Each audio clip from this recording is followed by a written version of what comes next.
So I was just looking up numbers of Irish people that are after leaving the country to live somewhere else, right? And you can see there, so one of them. Posts on X suggest around 500,000 Irish people have emigrated in recent times, though this figure lacks a specific time frame. The next mentions a net emigration of 140,000 Irish people since 2010. That's some size of a population leaving, right? And generations of our, I suppose, our youngest and brightest, right? Naturally enough, a lot of these people, or a good portion of these people, come home, right? But what you see in Irish people is an almost heroic ability to accept something, and then also to confuse that acceptance with a preference for what that thing is, right? And what I mean by that is, you see all the videos of so and so comes home to surprise the parents for Christmas, right? And the parents are in floods of tears and they are devastated, overcome with joy as well, to see their child come back home again, but devastated too because they know that they're going to be going again, right? And I would suggest that, given a preference, Irish parents would much rather see their children stay in this country, have kids, and get to see their grandchildren grow up on their home soil, right?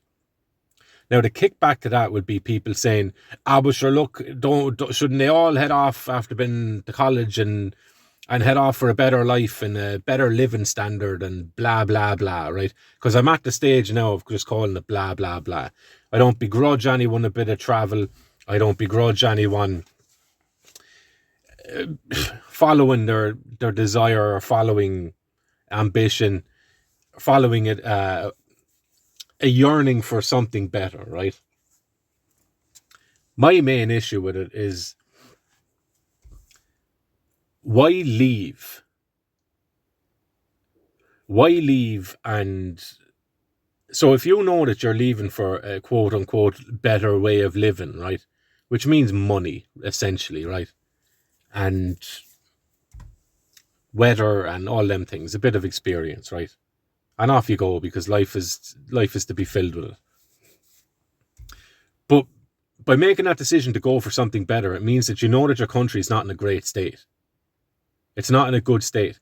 You're leaving and leaving your parents in that state, who are growing old, right? And whatever illnesses that tend to come along with family breakups, heartbreak, loss of kids, all that sort of stuff, right? You're leaving for yourself. And parents might say, well, look, they have opportunities now that we never had growing up. Yeah, probably true, most likely true. But you stayed here. Granted, back in the day, not many people could afford to go anywhere, right? Let alone to a different country to start up. But people stayed here, right? And not only did they stay here, but they also allowed for generations and generations. And this, it's not to be throwing scorn on anyone or to be attacking people, but it's just an opinion on something that is a demonstrable fact, right?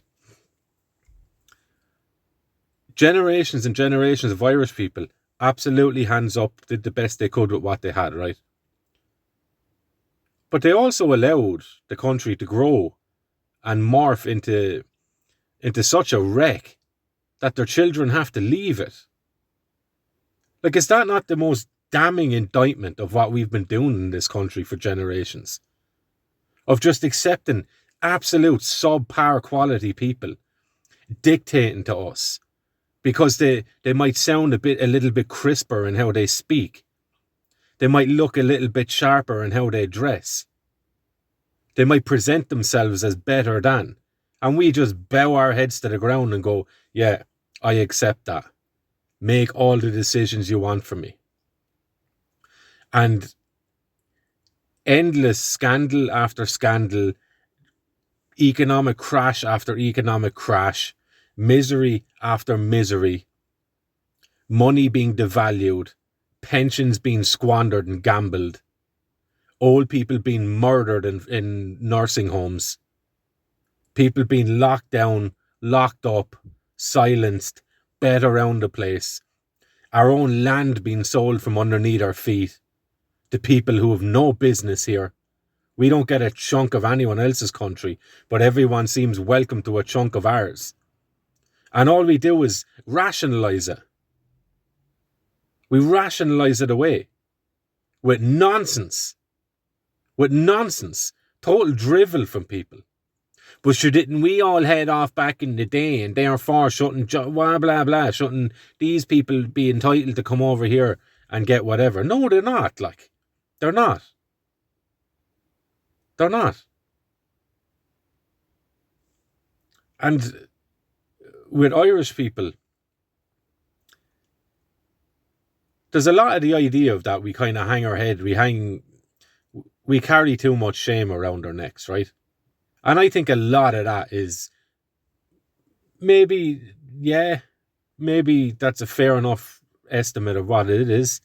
But I also think a lot of that is guilt. Guilt because we have allowed this country to devolve into a cesspool. It doesn't mean anything anymore on the surface of it. It doesn't express itself in any way, really. It's all been like with Play-Doh, right? You're a young fella, you have a bit of mala, a few little strips of different colours. You make little distinguished characters or whatever you're making. But essentially the childishness in you gets the better of you. The entropy built into all of us gets the better of us. And we roll it all up into a big blob of nothing, and it all just becomes this kind of quasi purple brown goo, right? A big ball of entropy that just swallows the colour, the difference, the animation, right? The personality out of them all. And that's what we've allowed to happen in this country. And we're continuing to do it. To just bury our heads up our own arses, right? And rationalise it away that we've made such a hames of this country. We have destroyed it so much and allowed others to destroy it, that our children do not see a future in this country.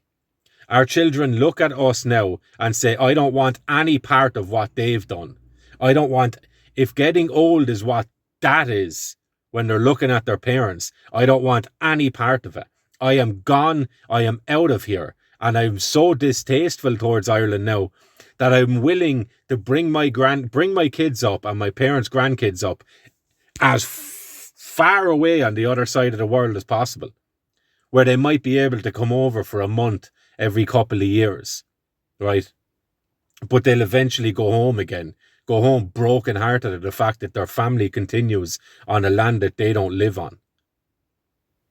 And we seem okay with that. And we rationalise it away by, well, look, they've had the great opportunities these days, don't they? What's it about, though? What is it really about? What is life about? What is life about if you choose higher status of employment, better wages, a couple of degrees more on the thermometer than spending your life on your home soil with your family? Because I don't accept that anymore. If you're willing to just desert this country and your family and spend your life enjoying yourself, I don't know what that says about you, but I don't think it says anything honourable, to be honest with you. And I don't care if people give a pushback on this, because I think all Irish people do is bury our heads in the sand and we justify and rationalise away every single horrendous thing that happens to us. Right? Politicians are caught doing something scandalous. Oh, sure, look. That's it. That's what you get out of people. Do you know? That's what you get out of people. We've fallen so far over these centuries and millennia that I think any ancestor would look at us and say, what have you become? You've given away everything, haven't you? And I think it's just ridiculous. But yeah, we continue to send out our best and brightest, right? so they can go on and not come home again and leave their parents at home getting old with maybe a bit of FaceTime for the grandchild. Sure, in technology, great that we can do this these days. This kind of shit. This kind of shit, right? And we're amazing creatures for it. We would milk Quicksilver out of dog shit, we would. Right? We would pull gold out of our own holes in terms of silver linings and sunny side up stuff, right?